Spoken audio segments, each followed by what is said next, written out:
Hi guys, welcome back to Model Behavior. Today I'm joined by my friend Sigrid. I was telling you guys in, I think 2 episodes ago now that she was in Long Beach presenting at a conference, right? Yes. How did that? Hi Sigrid. Hello, thank you for having me. How did your presentation go? My presentation went really well. Mm-hmm. I was told by my boss that I have a very strong stage presence. Oh. So that was encouraging to hear. But Mm-hmm. also, I think he's comparing me to old ass men. Oh, should I not cuss? No, it's fine. So I'm like, yeah, of course I have a strong stage presence. Mm-hmm. I'm a 30-year-old woman. And Freshly 30. Happy birthday. Yes, I'm freshly 30. So Sigrid, like I've mentioned, Yeah. lives in Boise. Mm-hmm. She works at a sugar factory. Mm-hmm. She's married to Nate. Yes. But there was a time when she was not married. And that's what I want to revisit today for today's episode. In episode 2 on my Veil recap, I told you guys, I alluded to performing. I feel like that's so inappropriate. I conducted? What do you say? Did a DDK? You participated. I don't know. I initiated? I don't know. I don't want to be weird about it. I alluded to something called a DDK, which Sigrid, the reason why I wanted to have Sigrid on to talk about this is because she, in my mind, she's like the inventor of the DDK. I think your friend Molly actually came up with it. Yeah, it was good old Molly P. Yeah, Molly Yep. P. But like in my mind, like you are like the one that invented it. So like I was hoping that we could kind of go more into detail because in my mind, I've talked a little bit about so far on this on this podcast, I've talked a little bit about hot girl missions, and I kind of just like classify that as anytime you go into like a fun night out or like a fun vacation, like with an objective in mind. Yeah. And so I would say that a DDK is like a great place to start when it comes to hot girl missions. I would even say a DDK is the first original hot girl mission. So I wanted to bring on the expert. So I have a few questions. I'm the expert. So first of all, I think I've already said this, maybe not in this episode, but what is a DDK, Sigrid? So DDK stands for drink, dance, kiss. Mm-hmm. In that order. That's important. Okay. So like Macy said, my friend Molly actually taught me this. Do you want me to go into the story now? Yeah. So yes, that is, I have on the notes, have Sigrid share her story. This is me sharing my story. Okay, so just a background, Molly was going through a stage of dating on the dating app. So I was in a phase where I was like on pause with dating apps because I was like, I went on so many bad dates that I was like, screw men, like Not like, in I'm a good over way. and not in a good way, exactly. And Molly was just like living her best life. Like she was going on like 3 dates a week. Like That's she just was like, exhausting. I know, but she just was having fun. Like she was Good for her. totally soaking it up. And so she started saying like drink, dance, kiss, like DDK. Mm-hmm. And she came to visit me once in Boise. And there was a guy in Boise that she actually from a previous visit met at a brewery. And so she wanted to meet up with him again. A former paramour. Yes. And so I'll just paint like the weekend. It was Halloween weekend in Boise. Whoa. So it was like downtown Boise is like so fun on Halloween weekend. Mm-hmm. And we were so it was me, Molly, and then another one of our friends. And Molly, I love her. She's just like, girls, we're DDKing tonight. And I was like, okay, that's probably not going to happen for me. Like, I didn't have the mindset that where she was at. But she also had like a guy that she wanted to DDK But with. like, I feel like that's the original. First of all, I feel like the number one step to DDKing is to announce that you're going to DDK to the girls. Because I will say, That's and we'll true. get into this later, but in my Veil weekend DDK, I made a point to announce it to the group. I was like, girls, I think I'm going to DDK. And then I also feel like Girls. that's mission-minded, right? Like Molly is a businesswoman. Yes. She has an objective. Okay, keep going. No, that's a good point. Yeah. And I remember thinking chances for me are low. I don't know.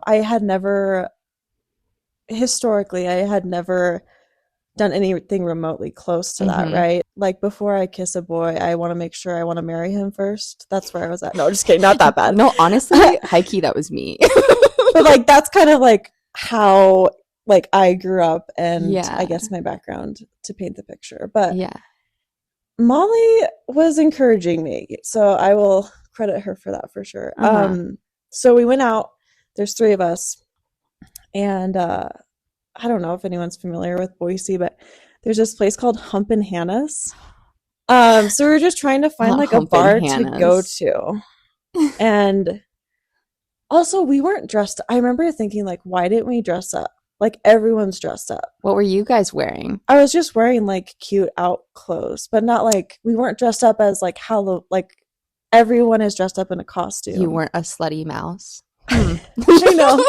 I'm a mouse. Duh. Duh.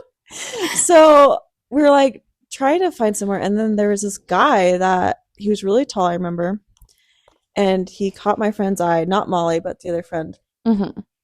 And he was toward the front of the line, and he's like, "Do you guys want to cut in with us?" And or he like pointed at our friend, and she said, "Yeah, like we'll cut in with you guys." So she was like flirting with him. Wait, okay, so this is not the guy from the brewery. Molly, this was a different guy or This was a different guy, like in line that we had no idea who he was. Nice. Molly's guy was with us at this point, I believe. Okay. But like we met up with him at some point in the night. Okay. So then she's like chatting up with this tall guy, but I knew that this particular girl, like I knew she wasn't gonna do anything crazy. She wasn't gonna DDK, but she was gonna like lead this guy Oh, on. like your other friend that you were with. Yeah. Not Molly, but your other friend. Yeah. Okay. So Let's just call her like Rachel so I can keep it. okay, yeah, Yeah. sorry. No. Need to Yeah. Rachel. Yeah. So Rachel was like kind of flirting with this guy, but I could tell she was flirting, but anyways. So he had a friend. Mm-hmm. And so I remember specifically, so Molly was with her guy, Rachel was with her guy, Mm-hmm. and then he had a friend. I was like, dang, he's pretty hot. And we were just standing there awkwardly kind of initially. And then he started talking to me. And I don't know, we just started like talking. I quickly learned that he's So, wait, this was at Humpin' Hannah's? in line, like to get in. Oh, this really sets the stage. So, like, sorry, pause real quick. Can you explain like Humpin' Hannah's to someone who is not familiar with? So, like, explain the vibe. Yeah, Humpin' Hannah's is a place known for dildos are thrown. I'll just say that. It is like the place that people go, like it's usually where you end the night. So I don't know why we were starting the night there, but really great dancing, like live music, super fun, like dancing, good drinks. There's like 2 levels anyway. It's super fun. But yeah, definitely a fun spot. So we were starting there. So we ended up dancing a little bit there. But then we were only there for like I think 5, maybe 10 minutes. And then the tall guy with Rachel, like the really tall guy. Yeah, Rachel's guy. He's like, it's too packed here. Like we're gonna go to this other spot, which I think was. It's not there anymore. They like got rid of it recently in the past like 5 years, but I can't remember the name of it. So they were going there, and so Rachel was like, "Guys, we have to go," because like her guy was leaving. And so we start walking, and they start talking with her friend again, or his friend again. And I remember thinking, wow, this guy is kind of dumb. Like, What did you say earlier? We were talking about this over dessert earlier. You were like, this guy seems really dumb. Yeah. And then you were like, perfect. So I think in that moment, I decided, we were like walking, and I was like, wow, he doesn't know how to like compliment me without like complimenting or like commenting on my body. Like, this is kind of a turnoff for me. Yeah. Like, I wasn't emotionally attached to him You're because like, excellent. if he had started talking about like chemistry, I would be like, oh my gosh, I'm in love with you. But he didn't, so we're good. And she means like chemistry, like periodic table of the elements. Yeah, not like science. Not like sexual chemistry. Oh, yeah, good clarification. I'm thinking like a man that's like showing that he's interested in science is one of my. It's an attractive quality for me to look at. What would be like a phrase that he could have said that would have really turned you on?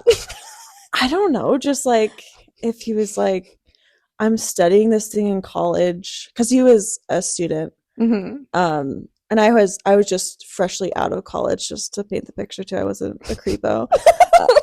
But I don't know if he like mentioned like, oh, I'm like studying this right now and I'm like really intrigued by this particular topic. Like, I love bromide. Yeah. Wait, no. It's actually kind of funny because when I met Nate, he did that. Really? Yeah, because he acted like he knew cement chemistry, and I could tell he was trying really hard, and it was just cute. Nate also has a bachelor's in biology, and I know for a fact that we never learned at any point in our education anything about cement chemistry. I will say he did know calcium oxide has can raise the pH, so I did give him some credit. There you go. Calcium oxide raises the pH. Get in my bed. Yeah. And then he was like, also, I love Brett Favre. I was like, oh my gosh. Okay. No, anyway, so I just knew, like, talking to this guy. You would never know about that. Oh, by the way, calcium. I don't think I ever got this guy's name. Oh! That I was talking to. No way, after all these years. I don't think I gave him my name. We'll come back to that. That's kind of hot. Keep going. I just realized that because I was like trying to remember. I'm like, I don't think I got his name. Yeah. So we're talking. He's like, I'm a basketball player for the college he was going to. Mm-hmm. And I was like, that's kind of hot. And then, so then we get to this new spot, and I remember he got to this new spot, and he's immediately like bombarded with all these really attractive women, like really hot, like way hotter than me. Like, I'm not trying to downplay myself, but they were just a lot like more nicely dressed. Like, I don't know, they just looked really slutty good. Mice all around. Yeah. And so they start like approaching him, and I thought to myself, ooh, this could be a fun game, because I looked at Molly, who's with her guy. I looked at Rachel, who's with her guy. I was like, damn, I want to have some fun. And yeah, what the heck? This guy seems like a good, easy target. Yeah. And he seemed into me. He complimented. He's like, you have nice eyes, you have nice legs, all the gross things. But like, to me, I was like, I just want to have fun tonight. I'm not like attached to this guy. So we go up there, and I see him at the bar with, again, all these women. There's literally like 4 women around him. No way. And I was like, well, I have to like shoot my like, how do I get this man's attention? Butt in? Like, I'm so curious. So I just went up to him. I said, so you're really not going to dance with me? Oh. And he like turns around, and he's like, oh, of course I'll dance with you. So then I took his hand and then just lead him to the dance floor. And that was it. Then he stuck with me the rest of the night. By your side, like a little puppy dog. Yeah, and he bought me drinks, and then I just remembered, and then there's a point where, alcohol's flowing, and we just started making out on the dance floor. So you don't remember like how that came to be? It just kind of happened? Well, so I feel like do you mean like the making out part? Yeah, because I feel like if we're trying to break this down into like digestible steps to like, this experiment has to be reproducible. That's true. So like, I think because I was so confident from his perspective of just like, hey, I'm taking you with me, like we're going dancing right now. And then we started dancing, and then you just naturally like get really close. Yeah, and then you're just like, And then I also was like, you smell really good. And I just like, nice. I don't know, just like it just added to it. I was like, I just want to make out with you. Nice. On the So dance I wasn't like floor. thinking, probably Yeah. because alcohol that happens, but I also was like, I have nothing to lose. Yeah, for sure. But I do specifically remember those women looking at me like I was a piece of trash. Because like Yes. because they were hot guys, they were super hot, Hmm. and they kind of looked at me like, why is he going dancing with her? But Yeah. I think I don't know. I think I just gave the confidence he wanted to see. I don't know. Okay. So Okay, then. so then it gets close to 2 a.m. You know, we're Hmm. closing down the bar. I have to find Molly. I don't know where Rachel went. So we go downstairs, and this man is like, I got him, guys. Like, he is submitting. He is Secured the bag. like, he is reaching for my hand and like holding my hand on the way out of this place. Affectionate. And I was like, yeah, it's affectionate, but I was like, I'm ready to like depart. You know, I'm Yeah, not then you have that attached. feeling. You're like, okay, Yeah. So we go, and I remember I finally found Molly and Rachel. We were ordering like an Uber to go back home, and he like looks at me. He's like, "Come home with me," and oh. I was like, "I'm not going home with you." And he looks at me and goes, "What do you mean?" I said, "I don't want to have sex with you." Then you say like, I'm not having sex with you. Yeah, and I said it like I will not have sex with you. I was very dramatic, That's so but I funny. also was like, this was very empowering for me because I was like, I totally played him. Yeah. And I was like, this guy definitely has played women before. Oh, Like 100%. he has that Yeah. power vibe or whatever you want to call it. But Yeah. he was so upset and mad. And he Mm. grabbed his tall friend that was with Oh, Rachel. geez, not the tall friend. And he's like, come on, man, let's go. He's so pissed. And I felt so empowered. Like, Molly was like, what just happened? I was like, oh, I just told him that I won't have sex with him. And he got all butthurt. I don't know what his problem is. Yeah. But yeah, and then never saw him again. I did run into the tall friend though once Really? The at string brunch. bean? He didn't recognize me, but Oh. yeah, I did run into him one time. Like, I saw him at the same brunch spot like a year later. Oh my gosh. And I was like, I really hope his friend isn't with him. Not Eh. that he probably wouldn't remember me Nah. anyways.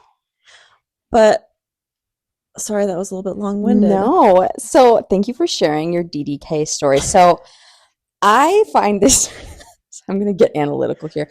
I find this story compelling because, like I said, I feel like there are digestible steps to making this happen. And I feel like okay, the reason why I was thinking about this recently is because I mentioned in episode 2 that I DDK'd with a guy. Mm-hmm. And that was my first DDK, but apparently I was doing it all wrong. So first, I want to ask you, what are the steps to a DDK? So first question, how do you go about sourcing a man to DDK with? You're out with your girls, you're scanning the bar.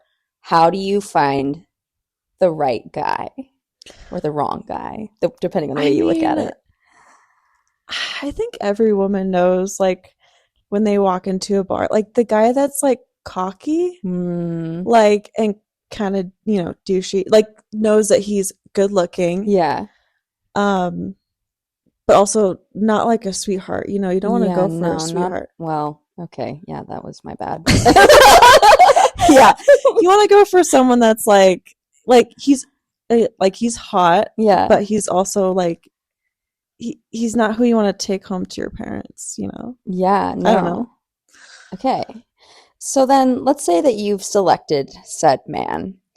How do you go about approaching him? Like, what's a good opener? Like, oh man. yeah. I feel like I got lucky in this situation because everyone was like had their partners and we didn't. So we just like naturally partnered up. And like, at what point in the night should you initiate a DDK? Like, if you announce to the girls at the beginning of the night, girls, I'm in a DDK. Like, when, Ooh. like, what level should you be at? Because I know that, like, not Mm. everybody that listens to the podcast drinks. And so, Oh, like, I think that that's totally fine. But I do feel like there's a certain vibe of the night that you can't be doing it too early, you know? that's But very true. also, you guys didn't follow the rules. You were at Hump and Hannah's the start of the night. So Yeah. maybe it doesn't matter. So I just want to get your I thoughts don't on that. I don't know. I think that's a good question because like I said, I think I got a little bit lucky with the circumstances. And like I mentioned earlier, I don't think I didn't really even think I was going to DDK. But the Mm-hmm. fact that Molly said it earlier in the night and then I like saw an opportunity. That's like a hot girl mission. You say Yeah. you go, set out with a goal, you say it out loud, and then you make it happen. And I think that's really like again, Molly P. Like Yeah. I think that's really what did it because I was like I saw an opportunity. I was like, I just feel like doing this. But Mm-hmm. I think if you want to approach someone at the bar, I don't know. I mean, I had already talked with him previously, so that's why I just grabbed him. Mm-hmm. But I think you can just be like, you can if you're confident enough, I feel like Yeah. you can just like be like, hey, do you want to dance? Like Yeah. guys like directness like that, I think. Yeah. And I think when you're like a woman approaching a man, I think it's like infinitely less complicated than you think. Like, I think that we as girls put too much thought into it, whereas guys, sometimes I just feel like, and I'm sorry, I don't mean to be offensive, but like sometimes when I'm talking to like my guy friends or my brothers, I genuinely feel like their brain is just like radio static, like 50% of the time. Like, I just Dude, don't yeah. think that they think about it. So I think that, like, if they see a girl that's talking to them, they're like, mm. And if Yeah. you're confident, I really feel like confidence gets you so far. And you don't have to be Yeah. like weird about it. Just be like, think about it as like just being friendly. I don't know. It's not like you're Yeah. flirting. And then if you feel a vibe, then you can start flirting. But I feel like we overcomplicate it as far Yeah. as like how to like, I think so. I don't think we need to say anything fancy. I think from yeah. like a woman's perspective, we like a man to approach us with some Mhm. a little bit of thoughtfulness, right? But Yeah. I feel like reverse, I feel like you can really approach a man and just be like, do this with me right now. One, I think, I mean, true, dance. true. Well, you know, but like, but I do think like just approaching a man at all, I think it's like, it kind of sets you apart in a way. I know in your DDK story, you were going after like Mhm. the highly sought after individual. So I feel like that's kind of fun too. I But like, also think I love the challenge of, I don't know where this came from, but I was yeah, like, I wonder if I can like quote unquote beat these women and steal this man. I don't yeah, know. I think there was a little bit of a competitive edge. yeah. Like, let's see how much game I have. Oh, it's a good Because I test. also did not have, I mean, previously, obviously, I like never had done anything like this Yeah, before. this was like your, yeah, And you're so I really think putting there was a yourself part of out me that there. was like, I want to see their faces when I steal him away. So maybe I that was love that. a little bit, I don't know. But like you guys, like knowing Sigrid, like we were like we didn't do anything. Like we went out in college, but not until like our senior year because like first of all, our majors were really hard. Like the school that we went to Dude, was very academic and like I would not have we passed. we just like studied all the time. Like I was in the library all the time, you were in the library all the time. We just were Yes. constantly studying because our majors were so hard. So that's kind of just like the school that we went to, like everybody was like very academically focused. And that's why like all of us are like engineers and doctors and lawyers. Like all of my friends are like really successful. It's because of that. But because of that also, we didn't really have like the most normal college experience when it came to like going out. And like our school didn't have any Greek life, so we didn't go to like frat parties. Like I went to my Right. first frat party when I was like in grad school. Like I was like 22 in grad school and I was like Hmm. at my first like I don't know. So Yeah. that was like a little bit different. So the fact that Sigrid, like you just randomly were like, I'm just gonna send it. That's why I think this is so iconic because it's like genuinely we I, weren't like this at all. And you just yeah. like went for it. That's what I like. Yeah. And I think I was really channeling Molly because, like, that previous month, like, she's just going for it. Like, she's Mm-hmm. just going on dates. She's just having fun. And Mm-hmm. I think I just really admired that and I wanted to channel that. I love that. Yeah. Channel that Molly P energy. Yeah. So, okay.